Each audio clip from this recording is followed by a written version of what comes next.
Good afternoon. It is Monday, the 12th of February, 2024, just after 1 o'clock. Welcome to UK Column News. I'm your host, Brian Gerrish. With me in the studio, Mike Robinson.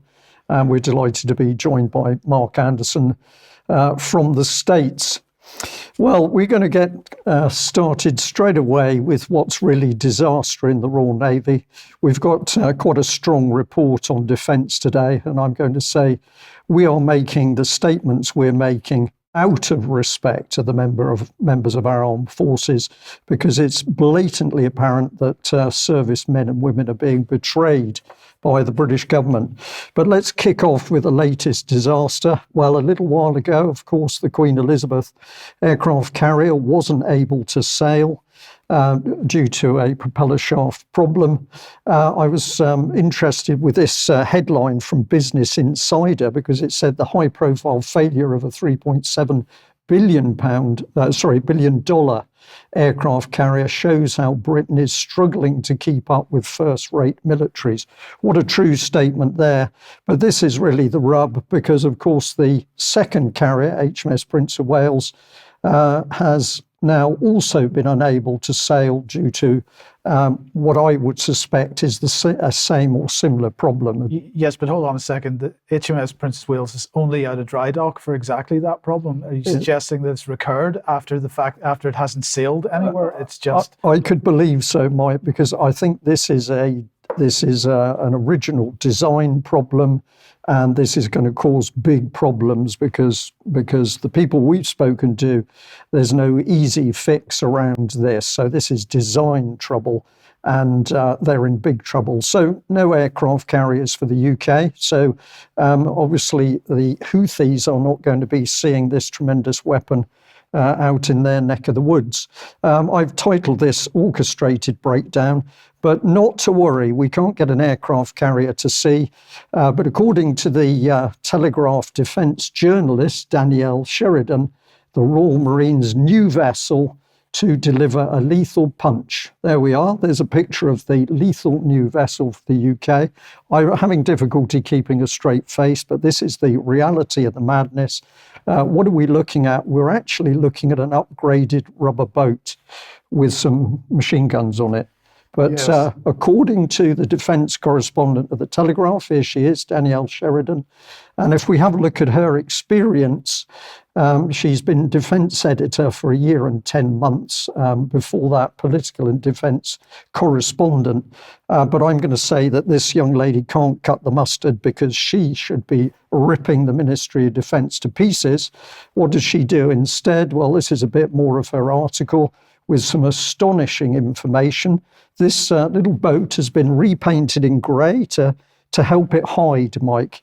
It's incredible, isn't it? It's got new engines, so it can do 200 miles at 40 knots. It's got a new configuration of the driving position. It's a bit like selling a car. It's got new cooling systems, a mast and a trim for better protection in sea conditions. This is remarkable. And the CRC has 3 crew who rotate on long journeys. Well, presumably they're going to be doing longer journeys than the 2 aircraft carriers. Let's have a look at some video clips in order to get an idea of who has been saying what. And these are astonishing. We've given you a little compendium of videos. Let's start with the first one, which is Grant Shapps.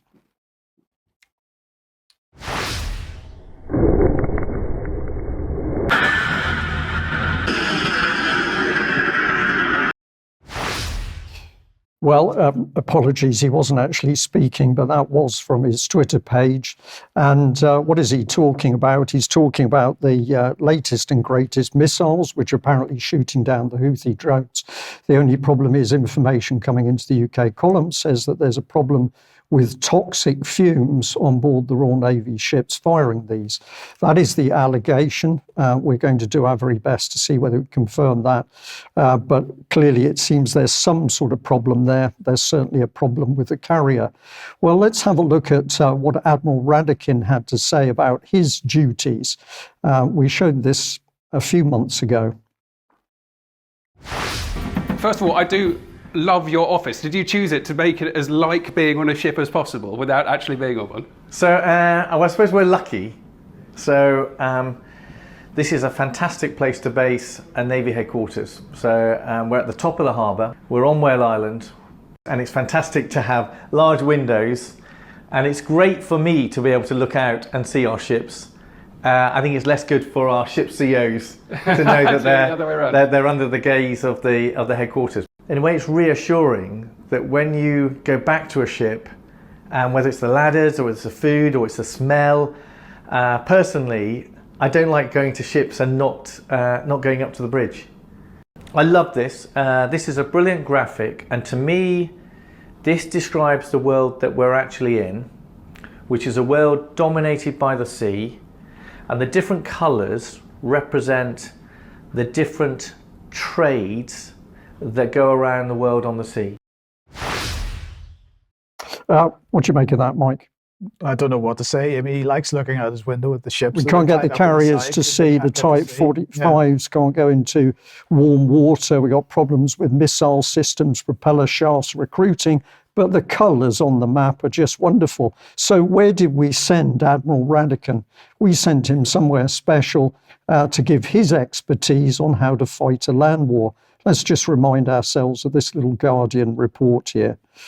And there we are. That's our guy, how UK military chief became key NATO liaison in Ukraine. He can't keep his fleet at sea, so we sent him off to Ukraine to tell the Ukrainian army how to fight the Russians. And of course, what's happened? An utter disaster.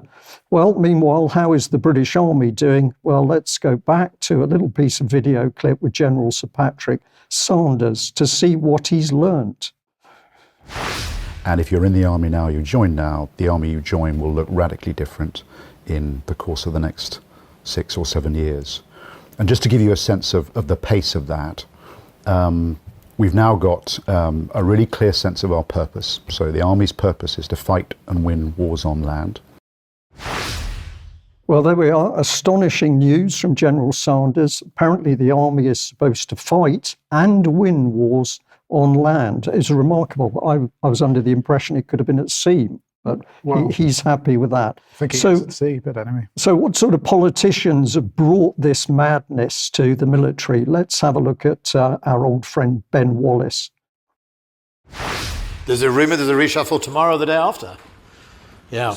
In which case, this will be your last hurrah. In that case, I'll just be over there on the seating with everyone else. Why did you decide that you'd had enough? Well, there's a man over there that slightly inspires me to go on your own terms. I think I'd done 4 years. I'd done 3 years as security minister. That's 7 years of sort of 24/7. So 7 years, which was enough to help the general carnage ripping apart Britain's armed forces. And then following the lead, I think he's referring to Tony Blair in that particular scenario, he just walks away, leaving the chaos and the madness.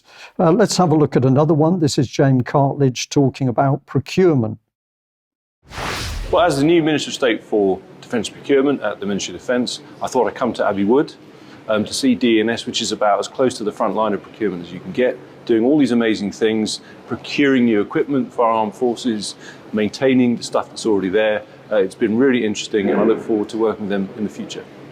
I was incredibly inspired to meet the staff because, I mean, particularly the ones involved in procuring for Ukraine. They've worked so hard to get stuff out there, and it's made a real difference in theatre, made a difference in what is, you know, a full-on war in Europe today. They should be very proud of what they're doing, but we've got to keep doing that, and I'm here to work with them and make sure we can keep delivering for Ukraine, but also for the British Armed Forces and what they do around the world. Well, as we're going to be hearing a little bit later in today's news, procurement is not working in any shape or form. And if materiel has been supplied to Ukraine, it's certainly not reaching the front line of the UK armed forces. So another massive failure. But let's just come back to our old friend Ben Wallace, because he mentioned NATO. Let us move on to the substantive issues of NATO and what is happening in Ukraine. I suppose the one thing that has happened that, you know, I think it was Emmanuel Macron who was saying that NATO was brain dead, and no one would say that now. It's found its reason to be in a way that was unimaginable prior to the invasion by Russia of Ukraine.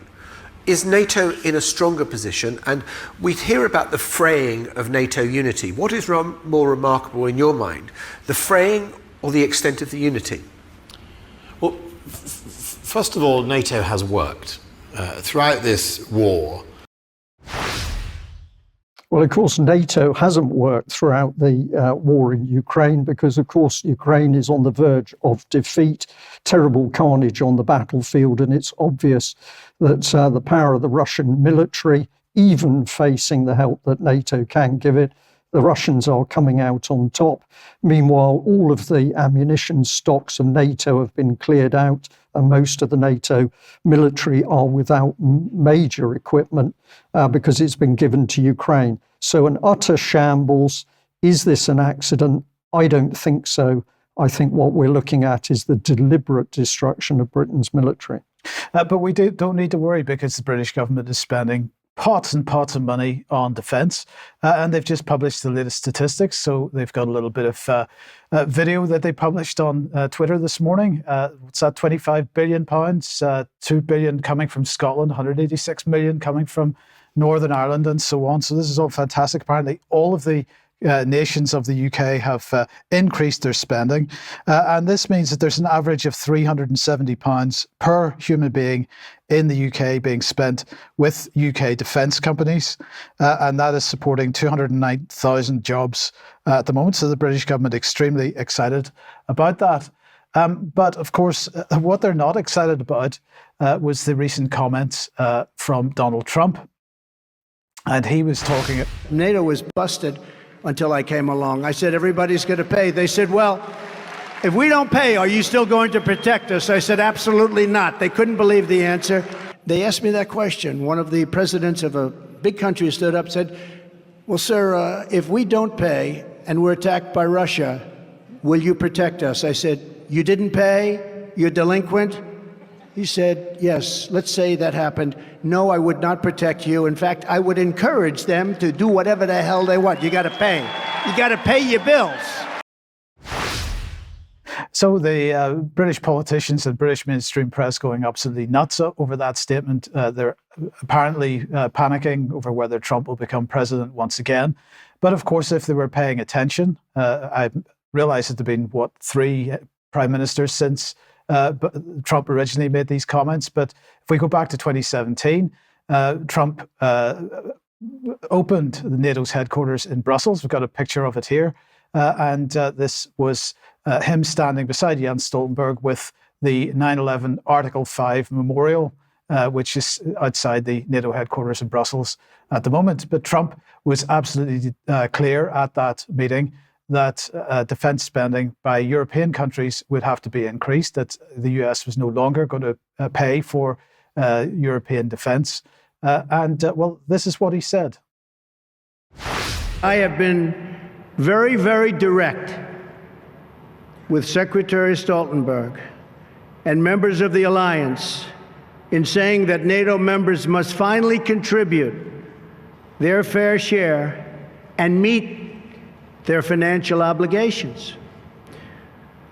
But 23 of the 28 member nations are still not paying what they should be paying and what they are supposed to be paying for their defense. This is not fair to the people and taxpayers of the United States. And many of these nations owe massive amounts of money from past years and not paying in those past years. Over the last 8 years, the United States spent more on defense than all other NATO countries combined.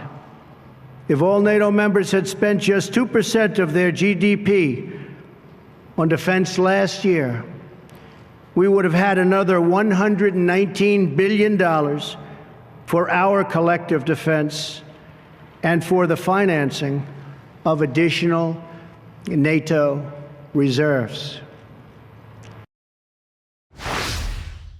So it shouldn't really, sorry, Brian, I was just going to say, it shouldn't really be a surprise to anybody that Trump would make a statement like the one he made a couple of days ago, despite the hysteria in the UK press, which would imply that they were surprised by it in some way. But nonetheless, our budget, US, UK, EU budget on defence is an order of magnitude higher than Russia or China. And yet we don't have hypersonic missiles. We have a collapsing military. Why is that? Well, for us, for the UK, I believe it's because we no longer have any reliance on building equipment in-house. We've been told for many years we don't have the knowledge, the experience, the professionals, the quality of people. Everything was outsourced to a mismatch across the European Union. And what did we get? Poor, low-quality products at inflated prices. But I just wanted to comment on that speech by Trump, because look at the faces of the Europeans in the background, glowering and looking extremely unhappy. For people who say that all these people, the Americans and NATO, work together as one cohesive bloc, they're all in it together, I don't think this is quite true. You can see the fractiousness between them. Okay, so let's come back to the UK. And of course, on Friday, we were talking about the interview with Vladimir Putin. And of course, one of the allegations that Putin made, we showed the little video clip, was that Boris had scuppered the peace deal on Ukraine right at the very beginning. Boris responded to this. So let's start off with a little bit of video. Around the world, people are watching that ludicrous interview with Vladimir Putin conducted by Tucker Carlson, and we must not fall for this tissue of lies, above all for the notion that Putin is somehow fated to succeed in Ukraine. On the contrary, he is doomed to fail. Read about it in the Daily Mail. So this morning is a comedy show, Brian. It's very difficult to do this because, of course, we're putting out a serious report about what's happening in the world, but we're dealing with we're reporting on complete incompetent idiots, and Boris Johnson has got to be the lead. That man should be removed from politics. He is dangerous. He is destroying the country. And who would you believe, Putin or Boris? Well, for me, there'll be only one choice, and that at the moment would be Putin. Boris Johnson has got to be removed. He's from his position. Oh, okay, well, let's have a look at the Daily Mail article itself. This was a headline: Boris Johnson, Putin's interview with his fawning stooge Tucker Carlson was straight out of Hitler's playbook. It's pathetic. But unfortunately for Boris, despite the denials, some people have memories. And so here's a little piece of video, which one of Zelensky's key men talking about Boris's role with respect to the peace deal. Вони готові були закінчити війну, якщо ми візьмемо, як Фінляндія колись там, нейтралітет і дамо зобов'язання, що ми не будемо вступати до НАТО. Коли ми повернулися з Стамбулу, приїхав Борис Джонсон до Києва і сказав, що ми взагалі не будемо з ними нічого підписувати, і давайте будемо просто воювати. От як тільки ми закличемо їх сісти, наступного дня вони складуть делегацію і будуть вже сидіти, чекати. So that's pretty clear. Now that was David, I apologize, I'm going to mess up the name here, but David Arakamia. He's a member of Zelensky's Servant of the People Party. In 2014, he became advisor to the Ministry of Defense in Ukraine and chairman of the Council of Volunteers at the Ministry of Defense in Ukraine. And he has served as the secretary of the National Investment Council of Ukraine since August 2019. So, you know, So it's a war because of Boris. That's exactly it, yes. Just to finish the segment off then, of course, the bit of hysteria, not only in the media about Trump, but also about the Global South as a whole. So let's bring up 3 articles from Chatham House very quickly. Stop taking the Global South for granted, from Baroness Ashton. Then we have one here from Arif Lalani, New Global Alliances Leave the West Behind. And another one, Measuring the Power of the Global South. The think tanks, the major think tanks in the UK, starting to recognise what a position we are in. What a disastrous position we're in. Let's just move on to this report. House of Commons Defence Committee, ready for war. First report of session. This was put out on the 30th of January this year. Today, we've only got time just to give you a glimpse. So I went to the summary. What's it talking about? Readiness, the ability to deploy personnel and equipment within a set time frame for the personnel to be trained to use that equipment effectively. My goodness, this is top-rate stuff, but have a look at this.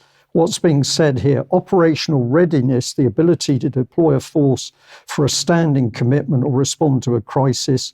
We find this proven. They're saying, we think that the armed forces of UK can do it, but with issues of overstretch. I think this is a ridiculous statement. But the second one, warfighting readiness, the ability to deploy and sustain a force that can fight at high intensity in multiple domains for a prolonged period of time. We find this to be in doubt. And finally, strategic readiness, the ability of the state to identify and utilise all the tools available to it to support a warfighting effort. This appears still to be more of a concept under debate. So the strategic readiness of our armed forces is described as a concept under debate. This is outrageous. But if we go on through, this is the summary and the paragraphs, but I'm just going to take the headlines for you today. The inquiry itself was hampered by a lack of government transparency. So the government lying and being deceitful, that's what they always do, to cover up an inquiry into the state of the armed forces. It went on to say that the UK armed forces have capability and stockpile shortages. That means they can't fight a war. And if we go on to the next one here, it says there's no easy answer to these problems. We recognise that the government is considering options for improving recruitment and retention of personnel by aiming to reform its procurement system with a view to building industrial capacity. So this is, of course, glossing over the real problem. We don't have an industrial capacity. That was destroyed as part of our joining the European Union, but we can't recruit and hold people into the armed forces. It goes on to say that, I've paraphrased this, I've changed the way they've made the statement, but we're spending 50 billion a year plus the money for Ukraine. The UK's armed forces cannot fight a sustained high-intensity war. And my question to this is, are we looking at calculated treason to destroy the ability of this country to defend itself? In my mind, it's clear this is treason, but others may disagree. And if we just come on to the conclusion, it says there's no easy answer to all the problems outlined in the main report, which we will cover in future editions of the news. They claim that the threat from Russia has changed. No, it hasn't. It's always been there. They're just now understanding how powerful Russia is. It says the armed forces have been overtasked. Some truth in this, but of course you're only overtasked if you don't have the assets to do the task in the first place. And the fleet and the army and the air force have consistently been cut in size. More leaving than joining the armed forces. Well, that's due to the outsourcing of recruitment. And finally, it says the government must break the cycle. No, the government has broken the armed forces. So I'm going to say without any doubt, this is the orchestrated breakdown of the armed forces. And to me, this is deliberate and has been for a great many years. But we'll do more in future news editions. Now, you'll remember a couple of weeks ago, Grant Shapps had this to say. He said, we're in a new era and we must be prepared to deter our enemies, prepared to lead our allies, prepared to defend our nation whenever the call comes. And of course, he was talking about creating some kind of militarization of our young and perhaps conscription, who knows. But part of the message was this, that Russia has what the two countries describe as a no-limits partnership with China. So we've got to worry about Russia and China, but we also have to worry about terrorism and threats from non-state actors. And it was interesting that somebody sent me a little piece of video from the United States of a sheriff speaking. Let's have a listen to this brief clip. We'll start it out with My name is Rick Jones. I'm the Butler County Sheriff, Butler County, Ohio.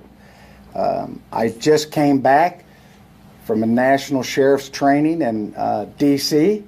2 days ago. We were briefed by the FBI director, Ray, the director of the FBI, and several federal agencies. There's 3,300 sheriffs in the United States. The President of the United States refuses to meet with the sheriffs of the 3,300. We have a hierarchy. We have a president. We have a vice president. President of the United States refuses to meet with the sheriffs. He also refuses to meet with the police chiefs of the United States. They have a hierarchy also. He refuses to meet with them to talk about border issues or to talk about crime that's going on because of the border issue. We were also told by Mr. Ray, the FBI director, that there are more red flags going off now than before 9/11. Okay? When I say red flags, meaning people that are here in this country that are wanting to do harm to us. There's thousands of people here from other countries, 160 different countries. They're here not to be our friends.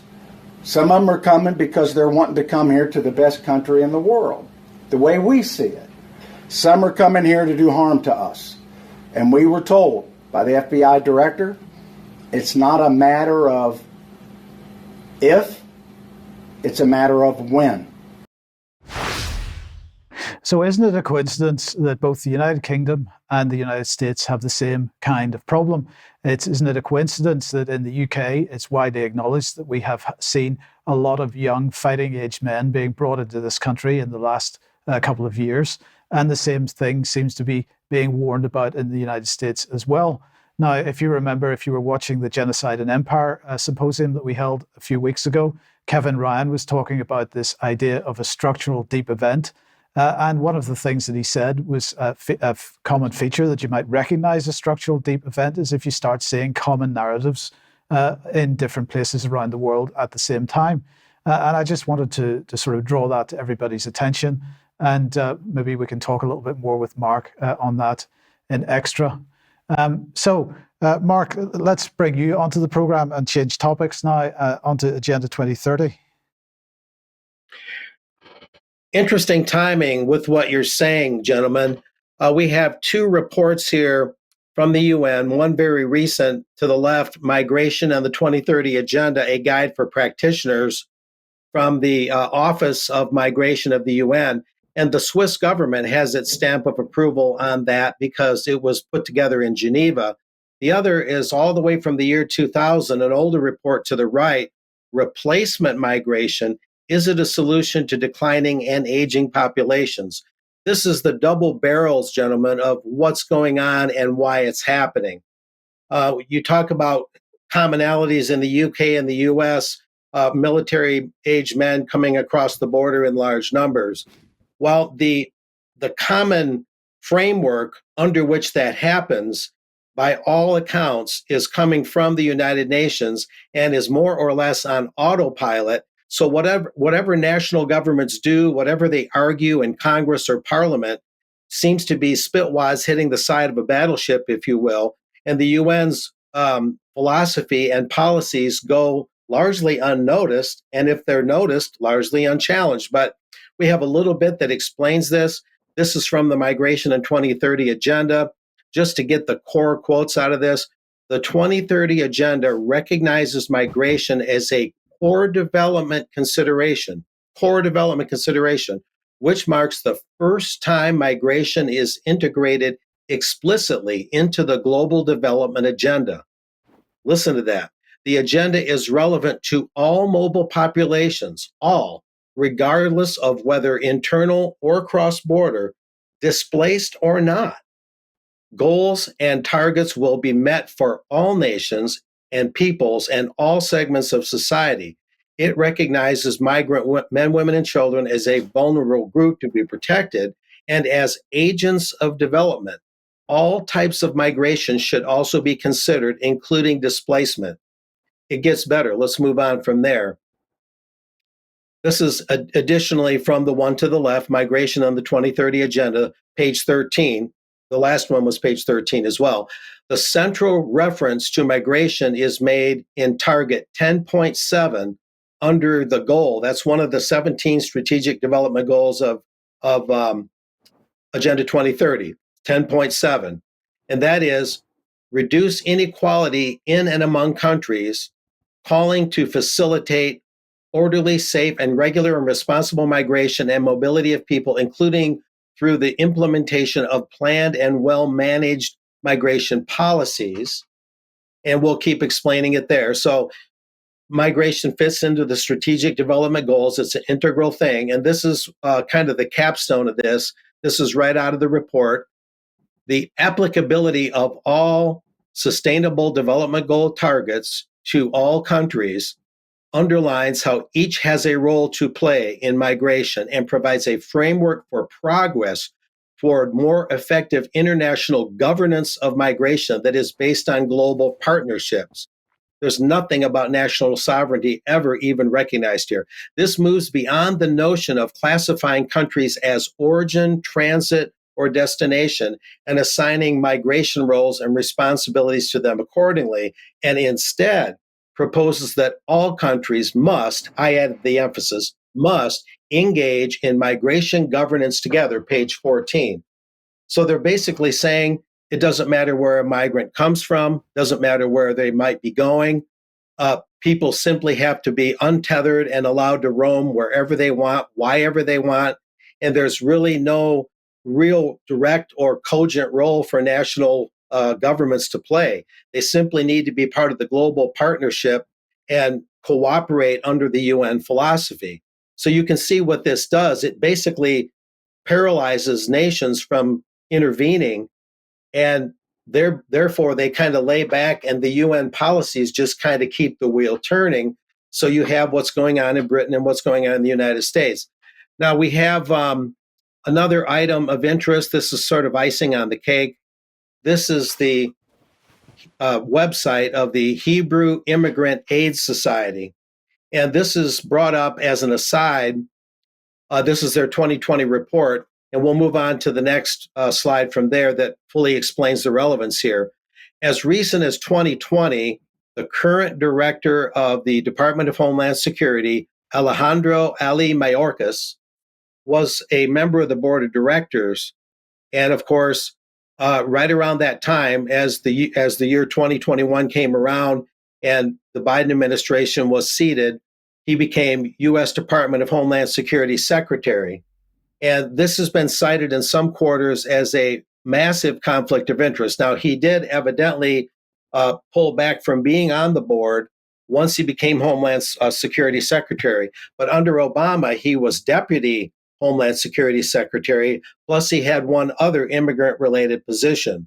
And when you read the Hebrew Immigrant Aid Society's philosophy and paper that I showed, and when you hear Mayorkas talk, there's nothing in his vernacular about defending the border, about defending the United States and ensuring its safety. Even though he was a former U.S. district attorney, which is a federal prosecutor, everything he talks about, because of his Jewish background, his father was Cuban Jew, and I believe it was the mother Romanian Jew, and he came through Cuba, and he's an immigrant. He makes a big deal of that. But everything he talks about, guys, is the plight of the immigrant, the plight of the migrant, and virtually nothing about his job. 200,000 employees under him at the DHS, and that is to defend and secure the United States border. And so, along with the UN policies, you have someone like that in charge in the US who sees immigration through the lens of his own background and his own upbringing. And that kind of negates the whole idea of defending the border and being serious about it. So this is what we're looking at. You guys have any questions or remarks? Mark, my comment is, if we look at the migration that's resulted as that's come about as a result of the war in Ukraine, where nobody's too sure, but a figure of 8 million has certainly been talked about. 8 million people leave Ukraine as a result of the fighting and migrate into Europe, into UK. we start to ask a question. Was the war in Ukraine orchestrated by Victoria Nuland and her friends? And Boris Johnson has clearly got a big finger in the pie, that basically that war was created to assist this mass migration issue. Because what was the statement you used? These people are agents of development. The migrants are being callously used as agents of development for the Agenda 2030 goals. Well, that's it. And, so again, we've got to make the point that government policy and governments are should be the target of our criticism here, mainly. Yes. Yeah. Okay, let's leave that there and move on. If you like what the UK Column does, you would like to support us, you can do so at community.ukcolumn.org. Your support is very much needed, and that would be appreciated. You could pick something up at the UK Column shop. We've got a number of different things here to look at, but please do share anything on the various platforms, especially ukcolumn.org and ukcolumnextracts.co.uk. Now, a reminder that on Sunday this week, we are hosting, on behalf of Organisation for Propaganda Studies and Propaganda in Focus, a symposium called Silencing the Academics. And there's a number of academics that have been coming under attack over the last number of years through the mainstream media and through their own academic institutions for the way they have presented information on a wide range of topics. So that is on Sunday, the 18th of February, beginning at 6 p.m. UK time. Join us for that if you possibly can. Then let's put an advert up for Stand in the Light, which the Light and Stand in the Park are hosting on May the 24th, 27th. This is taking place at Pika near Workington in the Lake District. Details at standinthelight.uk. If you want to get along to that, that is a music festival. And then we have Sounds Beautiful Festival happening in Dorset, in Wimborne, on June 27th to the 30th. There's a promo code, which is UK Column. And if you're picking up tickets for that and you use that promotional code, you may end up with free tickets or either the tickets, money being refunded to you, or some free tickets that you can give to somebody else. Now, at 1 p.m. tomorrow, we have a longer interview with Matt Campbell, and he's joined by Ted Walter from IC911.org. That'll be going out at 1 p.m. Tomorrow. Join us for that. Well, I just wanted to say I was particularly shocked to see certain criticism that one of your guests, Mike, had an unusual hairstyle. We have Boris Johnson, of course, who may appear as a mop on occasions, but I thought we're not yet at the stage where we're dismissing somebody for what they say because of their hairstyle. Absolutely not. Well, what's this one? Oh, this is moving on to Mark again. And Mark, yes, we've proved the point today, Mark, because we're not too sure what is news and what is clown world, as that description is. So here was a serious slide. We're looking at it on screen and we're thinking it's still something to do with an advert. But in fact, it's the CDC, Mark. Yeah. Well, it is a little bit of clown world, where clown world meets news, right? Reality is a strange thing these days. According to Barnes & Noble, a clerk I talked to yesterday at one of the local outlets of that large nationwide book chain, December 2023 was the release date, as shown, for the Junior Disease Detectives Operation Outbreak. And this is a booklet. They call it a graphic novel. I call it a comic book, put out by USDHHS, the CDC, the USDA, and Who Knew, 4-H, which usually sponsors, equestrian events at county fairs. And what this is, by all indications, and I studied it quite a bit, is a way to reach the preteen and teen demographic and convince them that health authorities know what needs to be known, they need not be questioned, and that healthcare consists of what those authorities prioritize and promote, including vaccines.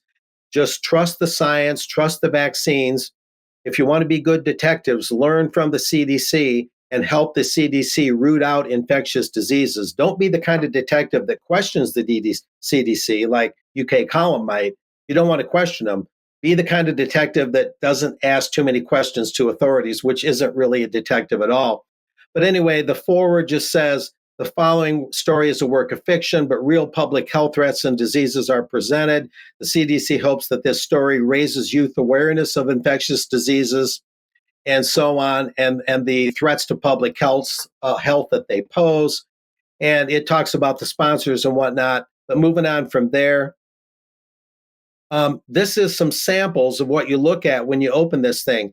Now, one of the things that became evident during the COVID scare and COVIDocracy and all that, the bureaucracy that grew up around COVID, was that they wanted to view infectious diseases as a overarching enemy. And to fight that enemy, it's all for one and one for all. So you take the vaccine just as you would be a good soldier. And if you don't take that vaccine, you're being the kind of soldier that might go AWOL, that might desert the troops, right? So you really don't belong in polite society.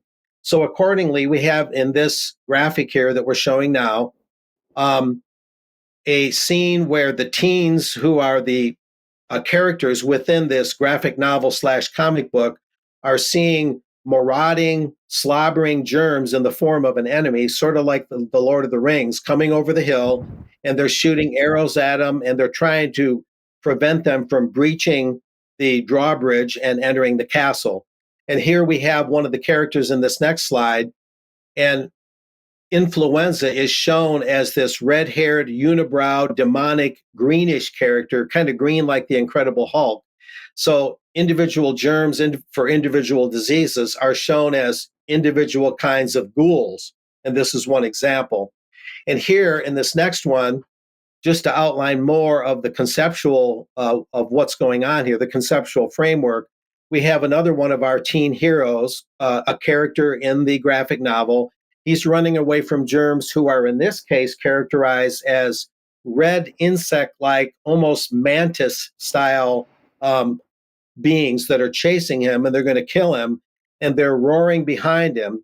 And then when you go to the next slide, you see that he finally makes it into a government lab. He breaks his way in just in time and takes a flask of some kind of potion. He has no idea what it is. It's not labeled, and it's glowing. It actually has a phosphorescence, and he just gulps it down.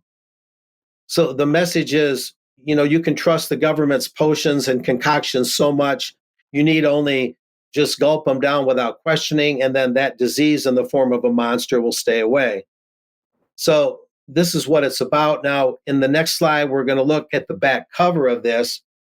And this is my opinion, guys. You can tell me if I overreached on this. To the left is the back cover of the CDC HHS comic book that we just looked at.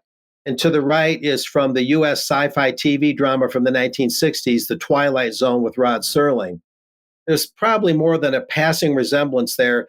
And usually a vortex or vector is associated, at least commonly, with a hypnosis. And a pastor friend of mine, he called this whole comic book idea, looking at it from a spiritual point of view, he called it subliminal indoctrination. And so that's what the CDC has come out with. The book is about a character named Eddie who gets sick at the fair. And then all the other friends of his who went to the fair with him and also attended a CDC class with him, as one of their own gets sick, one of their own soldiers, if you will, gets sick, then they all go out and research how to make Eddie better. And in so doing, they have these fantasies about medieval battles and fantasies about being chased by monsters. And so it's comical in a way, but yet it seems like they're trying to reach a demographic that maybe they think they haven't lost. I believe they think they've lost the narrative to a point. This is my opinion. And they're trying to reach a demographic that they can hang on to so they don't lose the narrative altogether. And that's my take on it. And that's what it looks like. Any comments, gentlemen? Well, Mark, I'll come back straight away and say, for me, it's obvious that they're using applied behavioural psychology wherever they can. And the use of cartoons is to target principally younger people. But as the UK Column News has shown over a great many years, we're seeing more and more childish material being presented at adults in UK and the USA in order to convince them to follow government policy. With regard to your comment, they're losing the narrative. I think this is absolutely true. We are seeing a desperation in these people. Boris Johnson, I think, is so angry, for example, with the Tucker Carlson interview with Putin, because Boris knows millions and millions of people have paid attention to that interview and what Putin has said, and nobody's paying attention to Boris Johnson. So these people are really getting very nervous, but applied psychology is the meat of it. We've also reported, I can't remember the lady's name, but a senior UN official who was also boasting that the UN was going to use applied behavioural psychology in order to advance the vaccine programme worldwide. So this stuff is ingrained. We know that UK had a major part to play in the origins of applied political psychology in the behavioural insights team, and clearly this has now gone worldwide. So it has to be called out for what it is. And I'd say thank you for that report, Mark. You got another comment? Yeah. If I one more thing, I found it at a local library in large stacks, and I also found out that it was originally came into existence in 2018, but it's being evidently reissued as a new thing December of 2023. So it's interesting that this was created before the pandemic, and it talks in there about hospitals being overwhelmed, about an infectious flu spreading around the world, and about the streets of major cities and other towns being almost empty before the COVID thing came along. Okay, thanks for that, Mark. Right, let's move to net zero. And well, last few weeks, this graphic has been doing the rounds. 10th, 11th of February, big protest weekend, Stop the War on the Motorists and Farmers. This was a big meeting at Orpington War Memorial, and this was being described as the Sutton Cam blocking. And well, the media going a bit nuts about this today because indeed they succeeded in doing exactly that. So here is a tweet, a post on X from Action Against ULEZ. This, of course, is with respect to the ultra-low emission zone. And the reason for this particular protest was because this part of London was not subject to ULEZ until the expansion, and then basically overnight they found themselves covered by it. So what they decided to do, if we just pop that back on screen again, Stephanie, please, what they decided to do was to go and to cover up the cameras with their signs. That's what they did. They took out effectively all the cameras. Some of the cameras had already been physically taken out by other people, not part of this protest prior to it. So some of the cameras weren't functioning, but they managed to cover up all the functioning cameras for the day. And as a result, people were able to drive around the area for the day without having to pay the ULEZ fine. Some of the farmers were there with their tractors as well, because taking advantage of the fact that they didn't have to pay the money to Sadiq Khan. So this protest continues, and just to let everybody know that the next one is on the 17th of February. That's this Saturday, 12 to 3 p.m. Biggin Hill anti-ULEZ protest. Have a look at the Action Against ULEZ Twitter feed to stay up to date with these. So hopefully these protests continue to build. Now, in the meantime, the UK has decided that Egypt is a good country to partner with, and they have set up the UK-Egypt Strategic Partnership on this. It's a fully fledged partnership, so we've got to be very excited about it. It establishes a fully fledged partnership which brings technical knowledge. It brings together government bodies and industry representatives to build infrastructure projects. It furthers commercial opportunities. It's all fantastic stuff. Well, it was signed in Cairo last week. the key point here is that it builds upon, I'm going to use their words here, it builds upon the UK and Egypt's commitment to the UN Sustainable Development Goals and action on climate change. In November 2022, they say Egypt as COP27 president developed the Sustainable Urban Resilience for the Next Generation initiative in collaboration with the UN, and therefore this initiative is committed to achieving sustainable and resilient urban cities, which the UK and Egypt are dedicated to delivering via this memorandum of understanding. Now, I'm not quite sure why they needed to define this as urban cities. I'm not aware of any other kind of cities, but anyway, okay, that's what they had to say. But this next announcement from the UK government was particularly interesting. This is Earth Care. This is a joint UK, EU, Japan initiative. It's a satellite, as you can see. And the Earth Care stands for Earth, Color, Aerosol, and Radiation Explorer. Earth, Cloud, Aerosol, and Radiation Explorer. So apologies for the typo. And so basically, what are they saying about this? This mission should lead to more reliable climate predictions, apparently. It's going to address the need for better understanding of the interactions between cloud, radiative, and aerosol processes that play a role in climate regulation.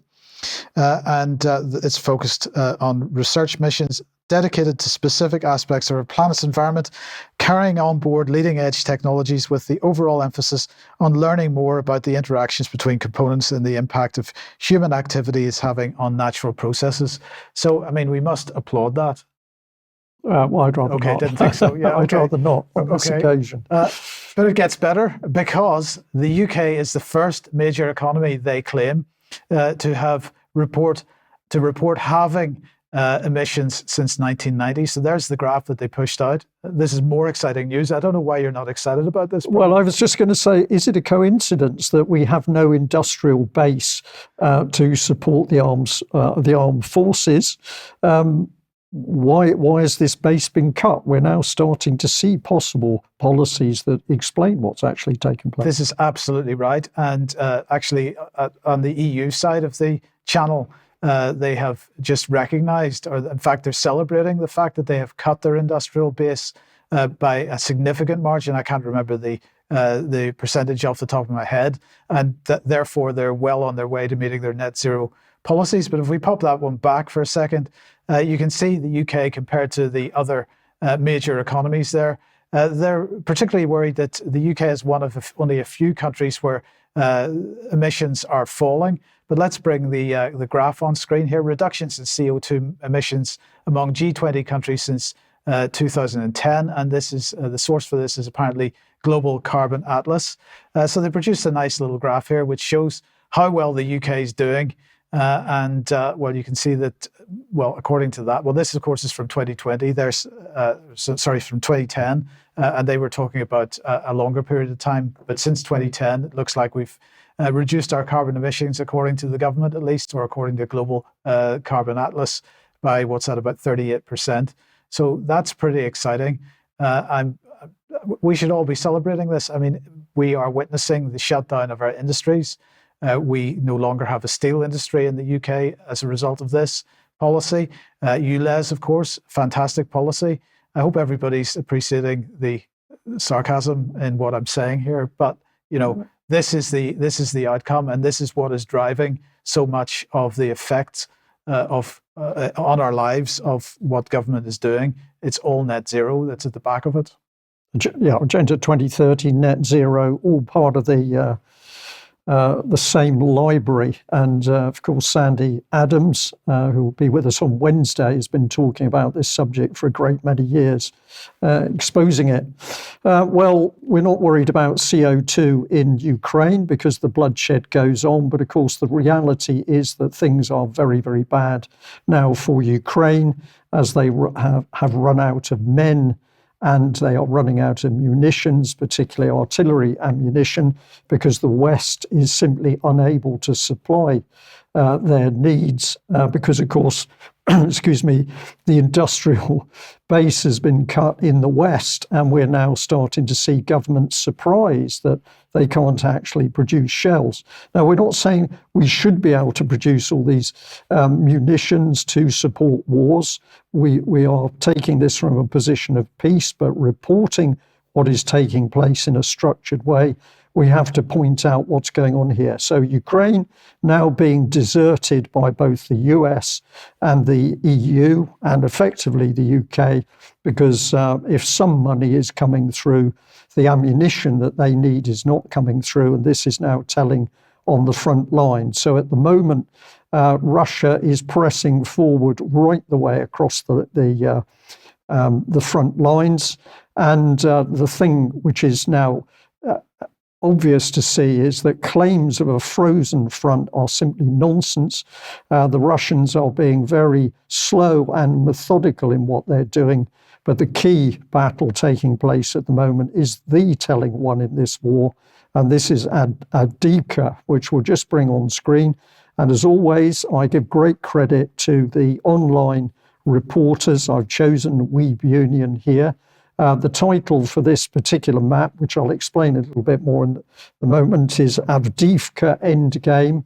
And the Russian armed forces are launching a flanking attack to encircle Ukrainian forward positions. Now, Avdiivka is a highly fortified city.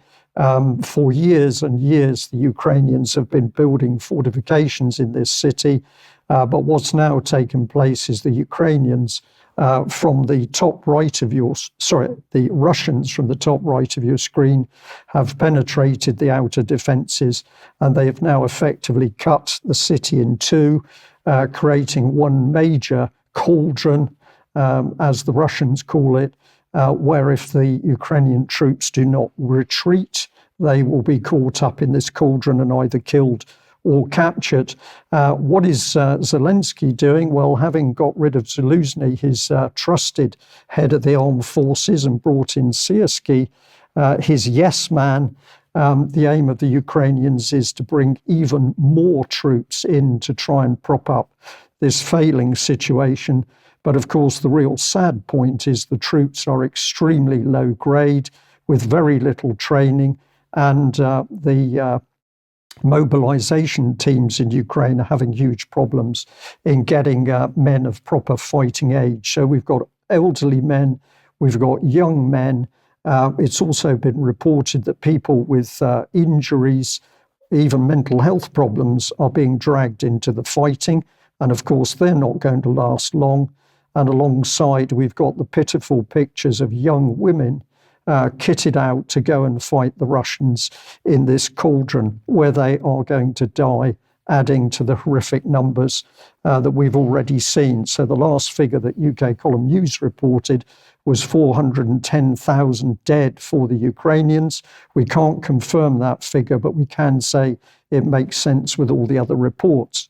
Now, just to emphasize this battle a little bit more, this is Defense Politics Asia, slightly different style of commentary, but all these commentators are using accurate reports from the battlefield.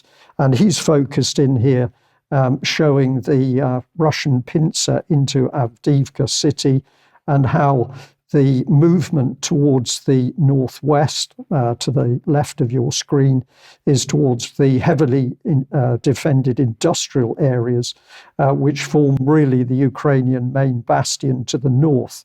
But the cauldron area being encircled is to the south of the lake. You can see to the right of your picture.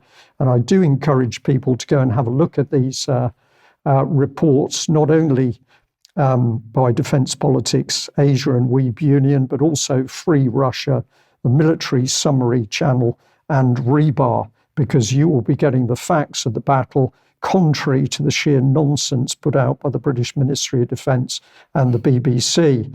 Now, I'm just going to take us to the Ministry of Defence, because are they reporting the facts that thousands and thousands of Ukrainians are being slaughtered and even more are going to be slaughtered? No, on the MOD Twitter or X page, what have we got? We've got a report about the excellent trauma expertise that the UK is providing Ukrainians. That's on the left of the screen.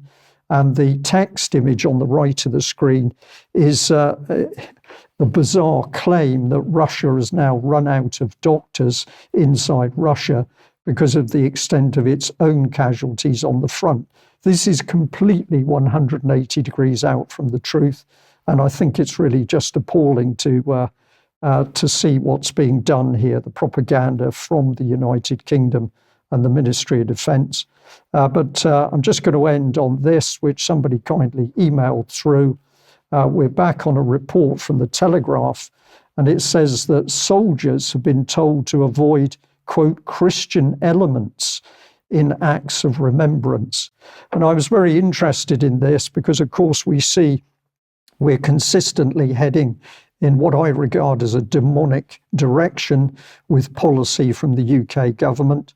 But we shouldn't forget that it was only a few years ago that Britain was proud to boast that we'd allowed satanic ceremonies to take place on board His Majesty's warships. So I'll just throw that one back to you, Mark, because I know that you're seeing this bizarre stuff unfolding, celebrating satanic things and monuments in the United States. Yes, and not to take much time with it now, but we'll cover that in extra. I want to reflect on that briefly. I appreciate that. Okay, Mark, thank you very much. Well, we'll end the news there. Thank you, Mark, for joining us. There will be an extra in a few minutes after the news.